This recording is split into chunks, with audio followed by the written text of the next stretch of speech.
17 বছর একবার নিজের ঘরে ট্রফি নিতে পেরেছে একটি দল, আর বাকি দুটি দল এই পর্যন্ত ট্রফি তাদের ঘরেই নিতে পারেনি।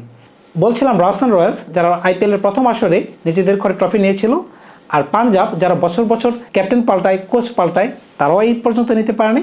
আর নতুন একটি দল লখনৌ সুপার জায়ান্টস, তারা প্রমিসিং একটা টিম। এবারে আসরগুলোতে তাদের প্লেইং ইলেভেনটা কীরকম হয় এবং নিলামের পরবর্তী তাদের স্কোয়াডগুলোকে অ্যানালাইসিস করলে কেমন দাঁড়ায়, চলুন যাই মূল ভিডিওতে।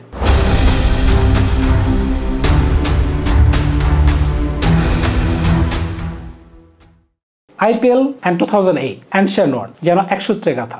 আইপিএলের প্রথম আসর এবং শেনওয়ার্ন সেটি বাজিমাত করে দেয়। তিনি নিজেই ক্যাপ্টেন, নিজেই কোচ, তিনি নিজেই যেন মেন্টর। তার সতীর্থ ছিলেন শেন ওয়াটসন, রবীন্দ্র জাদেজা, ইউসুফ পাঠান।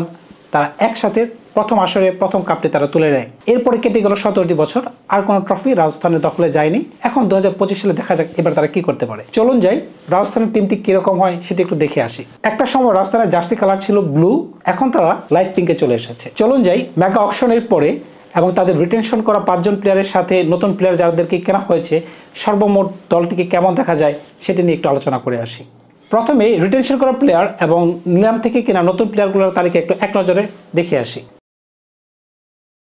প্রথমে বলেছিলাম রাজস্থান রয়্যালস এবার 5 জন খেলোয়াড়কে নিজেদের পকেটে রেখে দিয়েছে, তার সাথে আইপিএলের নিলাম থেকে তারা বেশ কিছু প্লেয়ারকে কিনেছে। এখন তাদের কম্বিনেশনে দলটা কেমন দাঁড়ায় এবং তাদের পারফরমেন্সটা কেমন হতে পারে, তাদের উইকনেস এবং তাদের স্ট্রেংথটা কোথায় সেটা চলুন এবার দেখে আসি। একে একে যদি তাদের প্লেইং ইলেভেনটাকে আমি একটু সাজাই, দেখা যাক কিরকম দেখা যায়। জয়সওয়াল বিধ্বংসী ব্যাটসম্যান, তার পার্টনার সঞ্জু স্যামসন। বর্তমানে এই দুজন হচ্ছে ইন্ডিয়ার কারেন্ট ওপেনার। বুঝতেই পারতেছেন তাদের কাছে বিধ্বংসী দুজন ওপেনার রয়েছে, তাই তাদের ফরেন ক্যাটাগরি কোনো ওপেনারের কোনো প্রয়োজনই নেই। এখানে 3 নম্বরে এখানে একটু আপ ডাউন করতে পারে, কে 3 নম্বরে খেলবে, রায়ান পরাগ খেলতে পারে নাকি নীতিশ রানা খেলতে পারে। নীতিশ রানা 3 নম্বরে কিন্তু কলকাতার হয়ে খেলেছে, কিন্তু এই দলকে তাকে 3 নম্বরের সুযোগ দিবে এটা একটু ডিবেট রয়ে গেছে 3 এবং 4 নিয়ে। তবে রায়ান পরাগ এবং নীতিশ রানা ছাড়া আর কোনো অপশন আমি দেখতে পাচ্ছি না। তো 3 এবং 4 হয়ে গেল। 5 নম্বর ধ্রুব জুরেল, 6 নম্বর সিমরন হেটমায়ার, 7 নম্বর হাসারাঙ্গা, 8 নম্বর জফরা আর্চার, 9 নম্বর আকাশ মাদওয়াল, 10 নম্বর সন্দীপ শর্মা এবং 11 নম্বর থিকসানা। এখন যেহেতু ইম্প্যাক্ট প্লেয়ারের যুগ, তাই এখানে কিন্তু বাড়তে 1 জন বা 2 জন প্লেয়ার অ্যাড করার সুযোগ রয়েছে। আমরা দুটো অপশন একটু রেখে দিচ্ছি এখানে, তুষার দেশপান্ডে এবং শুভম দুবে। এখন কম্বিনেশন ওয়াইজ আপনি যাকে খেলাতে চান। এখানে প্রথম যে 11 জন 12 জনের নাম আমি বললাম, আপনারা যদি একটু খেয়াল করে থাকেন তাহলে ফরেন ক্যাটাগরির যে ব্যাটসম্যান স্লটগুলো রয়েছে এখানে একটু উইকনেস আপনারা খেয়াল করতে পারবেন, যেটি মুম্বাইয়ের রয়েছে। এখানে যদি কোনো প্লেয়ার যদি ইনজুরিতে পড়ে যায়, সাপোজ জয়সওয়াল কোনো একটা ইনজুরিতে পড়ে গেল, কিংবা স্যামসন একটা ইনজুরিতে পড়ে গেল, কিংবা রায়ান পরাগ পড়ে গেল, নীতিশ রানা পড়ে গেল, তখন কিন্তু তারা ফরেন ক্যাটাগরির ব্যাটসম্যান যে রিপ্লেস করবে ওই ধরনের কিন্তু ভালো মানের কোনো প্লেয়ার তাদের কাছে আপাতত স্টকে নেই।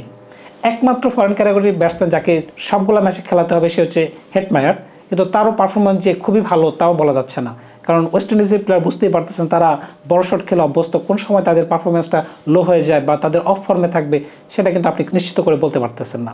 হাসানগার কাছ থেকে আপনি 4 বার বল তো পাবেন, কিন্তু ব্যাটিংও একটু সহায়তা পাবেন, কিন্তু এটা যে আপনি 7 দিনে 7 দিনই পাবেন সেটা কখনোই আপনি আশা করতে পারেন না। তো এখানে গতবার কিন্তু রাজস্থানের কাছে চাহাল এবং আশ্বিন দুজনেই ছিল। এবছর তারা ওই কোয়ালিটির স্পিনারগুলোকে রিপ্লেসমেন্ট করেছে ইন্টারন্যাশনাল প্লেয়ার দিয়ে, যেমন হাসারাঙ্গা, থিকসানা কিন্তু পাওয়ার প্লেতে ভালো বল করতে পারে। ইন্ডিয়ান কোর ব্যাটসম্যান হিসেবে তাদের টপ অর্ডারগুলো যদি আপনি চিন্তা করেন খুবই পাওয়ারফুল। যদি ক্লিক না করে তাহলে কিন্তু তারা বিপদে পড়ে যাবে। অ্যাজ লাইক এস মুম্বাইয়ের যদি কোনো প্লেয়ার ইনজুরি হয়ে যায় তারা যে বিপদে পড়বে ঠিক সেম কোয়ালিটিতে তারা বিপদে পড়তে পারে, এটা একটা আশঙ্কা থেকেই যাচ্ছে। রাজস্থান রয়্যালসের বেঞ্চ স্ট্রেংথগুলোও কিন্তু এবার একটু তুলনামূলকভাবে দুর্বল।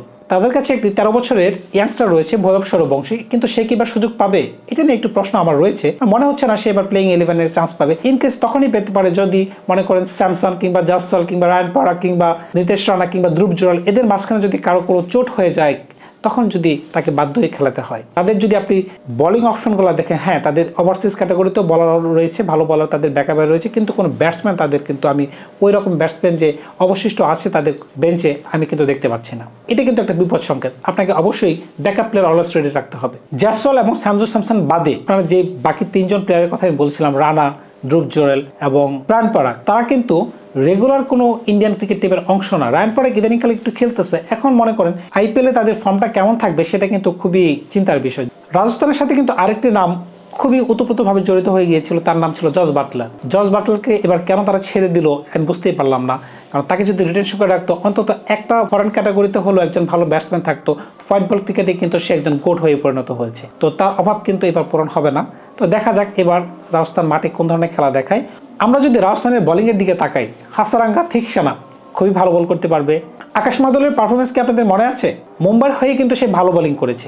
যখন জাসপ্রীত বুমরা আনঅ্যাভেলেবল ছিল মুম্বাইয়ের হয়ে, সে কিন্তু ডেথ ওভার এবং শুরুর বোলিংগুলোতে ভালো বল করতো। এখন দেখা যাক আরআর হয়ে কোন ধরনের পারফরমেন্স করে। আরআর মাঠ যেহেতু অনেক বড়, এখানে স্পিনাররাও বল করে একটু ভালো মেন্টালি স্যাটিসফাইড থাকবে এবং পেস বোলার যারা রয়েছেন যেমন জফরা আর্চার, মাদোয়াল, সন্দীপ শর্মা কিন্তু অলওয়েজ ইকোনমিক্যাল, কিন্তু ডেথ ওভারে তার একটা পারফরমেন্সটা এই বছর কেমন যায় সেটা একটু চিন্তার বিষয়, কারণ তার তো বয়স হয়ে যাচ্ছে। এখন বয়স হয়ে যাওয়ার পরে তো কি হয় তো আপনারা বুঝতেই পারতেছেন। খেলার মাঠে আলোচনা এত পূর্বে বলার কোনো সুযোগ নেই, কারণ ক্রিকেট পুরোটি আনপ্রেডিক্টেবল একটা খেলা। দেখা যাক রাজস্থান এবার মাঠে কোন ধরনের পারফরমেন্স নিয়ে আসে। তো তাদের জন্য শুভকামনা রইল। তাদের ব্যাটিং অর্ডারটা আরেকটু স্ট্রং হতে পারতো যদি ওভারসিজ ক্যাটাগরিতে তারা আর দু একজন প্লেয়ারকে কিনে রাখতো। তো যেহেতু তারা কিনে না, এখন তার কিছু করার নেই, এটা নিয়ে তাদেরকে যুদ্ধ করতে হবে।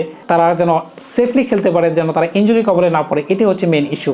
তাদের মাঝখানে যদি এক দুজন কি প্লেয়ার যদি ইনজুরিতে পড়ে যায়, তখন রাজস্থান একটু বেকায়দায় পড়ে যাবে। আদারওয়াইজ তাদের ব্যাটিং অর্ডার কিন্তু দুর্দান্ত রয়েছে, যদিও ইন্ডিয়ান ব্যাটিং অর্ডার, কিন্তু তারা সবাই বিগ হিট খেলতে সক্ষম। রাজস্থানের বেঞ্চে কিন্তু আপনি যদি তাকান, তাহলে ওই ধরনের ওভারসিজ ক্যাটাগরি কোনো ব্যাটসম্যানই নেই, শুধু দুজন বলার রয়েছেন। তাদের দিকে আপনি একটু খেয়াল রাখতে পারেন, যেমন ফাজল ফারুকি আফগানিস্তানের বলার এবং সাউথ আফ্রিকার একজন পেস বলার যার নাম কোয়ান মাফক, সেও দুর্দান্ত বলার। তো দেখা যাক তাদের কম্বিনেশনে দলটা কোন পর্যায়ে যায়। তো অগ্রিম কোনো কথা বলা যাচ্ছে না রাজস্থানকে নিয়ে, কারণ রাজস্থান ব্যাটিং অর্ডারটাও ভালো, বোলিং অর্ডারটাও এবার যথেষ্ট স্ট্রং।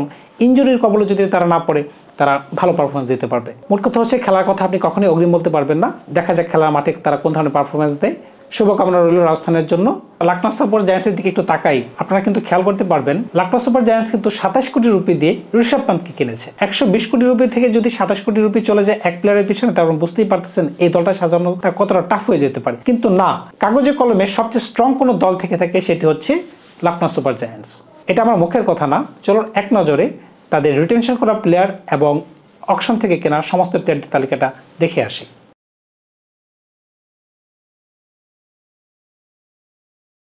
এতগুলো প্লেয়ার থেকে যদি আমরা প্লেইং ইলেভেনটাকে একটু সাজানোর চেষ্টা করি, তাহলে দেখা যাক তাদের প্লেইং ইলেভেনটা কেমন হয়। প্রথমে মিচেল মার্শ 1 নম্বরে, তার পার্টনার হচ্ছেন এডেন মার্করম।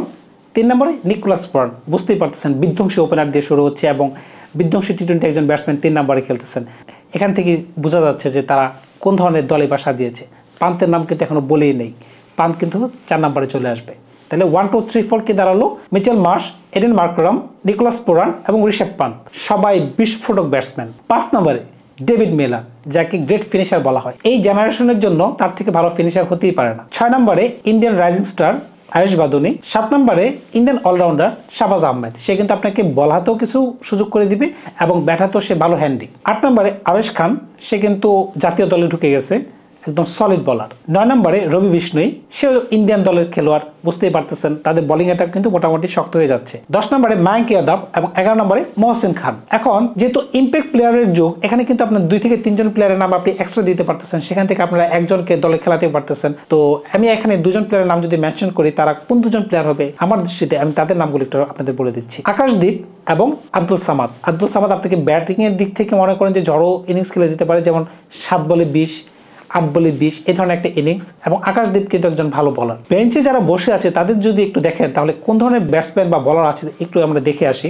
অবশ্যই একজন বলার এবং অবশ্যই একজন ব্যাটসম্যান কিন্তু তাদের স্টকে এখনো এত শক্ত দল করার পরেও কিন্তু তাদের দলে রয়েছে। ম্যাথু ব্রিস্টেক, শারমান জোসেফ, একজন বিধ্বংসী বলার, একজন বিধ্বংসী ব্যাটসম্যান, তাদের কিন্তু এখনো প্লেইং ইলেভেনের জায়গায় হচ্ছে না। তো বুঝতেই পারতেছেন এলএসজি এবার কোন ধরনের ভালো দল নিয়ে আছে। তাদের বোলিং অ্যাটাকটা যদি আবার একটু আপনাদেরকে বলি, আবেশ খান ডেথ ওভারের জন্য খুবই ভালো বলার, রবি বিষ্ণুই খুবই ভালো leg spinner, Mayank Yadav pace, Mohsin Khan line এবং লেন্থ দুটোই ভালো রেখে বল করতে পারে। প্রয়োজন অনুসারে আকাশদীপ এবং শাহবাজ তো আপনাদেরকে ওভার দিতেছি, সেই সাথে এডেন মার্করম এবং মিচেল মার্শ, তাদের থেকেও কিন্তু আপনি বোলিং এর একটা বাড়তি সুবিধা পাচ্ছেন। ওভারঅল যদি আপনারা চিন্তা করেন ব্যাটিং এবং বোলিং এর তাদের মতো শক্তিশালী দল আমার দৃষ্টিতে এবার আইপিএল এ খাতা কলমে দেখা যাচ্ছে না। মাঠে কোন ধরনের খেলা তারা পারফরমেন্স করতে পারে সেটা তো আর অগ্রিম বলা যাচ্ছে না, দেখা যাক কি হয়। তাদের জন্য রইল শুভকামনা। পাঞ্জাব, এখন যদি পাঞ্জাবকে নিয়ে কথা বলি, তাহলে পাঞ্জাবের যে পরিবর্তন, প্রত্যেক বছর কেন তাদের এত পরিবর্তন করতে হবে, তারা কেন স্থিতিতে বিশ্বাসী না, তারা কেন একটু স্থায়িত্ব নিয়ে বসতে পারে না এবং স্থায়ীভাবে দল গঠন করতে পারতেছে না, এটা আমার বোধগম্য নয়। পাঞ্জাব প্রত্যেক বছর কোচিং প্যানেল পাল্টাচ্ছে, প্রত্যেক বছর অধিনায়ক পাল্টাচ্ছে। এমনকি এবারের অকশনটা যদি দেখেন, তারা শুধুমাত্র 2 জন আনক্যাপড প্লেয়ার রেখেছে। পাঞ্জাব কিন্তু এবার 110 কোটি প্লাস রুপি নিয়ে অকশনে গিয়েছিল, সেখান থেকে তারা কি ধরনের দল নির্বাচন করেছেন, চলো আমরা পাঞ্জাবের ফুল স্কোয়াডটা একটু দেখে আসি। সেখান থেকে আমরা প্লেইং ইলেভেনটা কেমন হতে পারে সেটা নিয়ে একটু আলোচনা করে আসি এবং তাদের বেঞ্চে কোন কোন প্লেয়ার অবশিষ্ট রয়েছেন সেগুলো একটু দেখে আসি। প্রথমে আমরা দেখে নেব পাঞ্জাবের সবগুলো প্লেয়ারকে এক নজরে।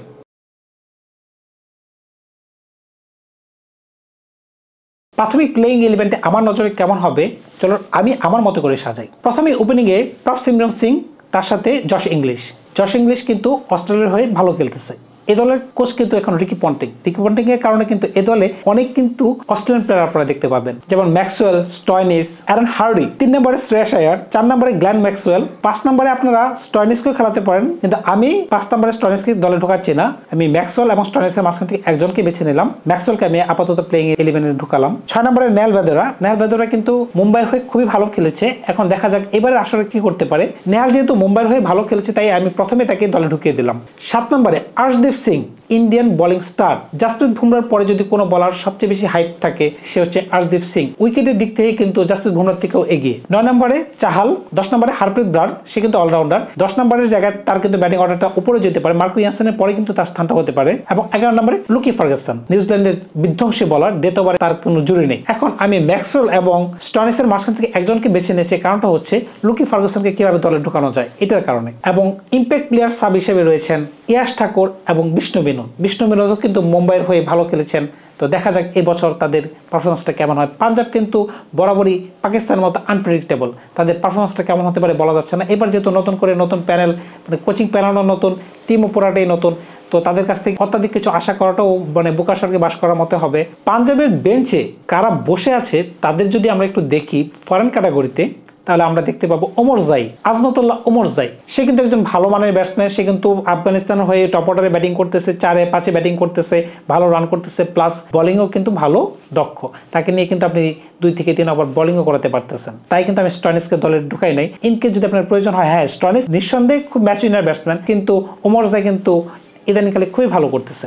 বিগ ব্যাশের তারকা জেডিয়ার বার্টলেট, উনিও কিন্তু বেঞ্চে বসে আছেন। বিগ ব্যাশের আসলে সবচেয়ে বেশি উইকেট কিন্তু তার পকেটে। তো বুঝতেই পারতেছেন তাদের কিন্তু বেঞ্চে এবার কিন্তু ভালো বোলার এবং ব্যাটসম্যান রয়েছে। এখন দেখা যাক পাঞ্জাব কিভাবে খেলে। এবার উচিত পাঞ্জাবকে ফ্রিডম দেওয়া, যে তোমরা যাও খেলার মাঠে যাও, নিজেকে এক্সপ্রেস করো, এরপরে দেখা যাক তারা কোন ধরনের পারফরমেন্স দিতে পারে। তো আজকে এই পর্যন্তই 3টি দলকে নিয়ে একটু ক্ষুদ্র প্রচেষ্টা করলাম। দেখা যাক পরবর্তী ভিডিওগুলোতে আপনাদেরকে কোন ধরনের আপডেট দিতে পারি। ধন্যবাদ সবাইকে, ভালো থাকবেন।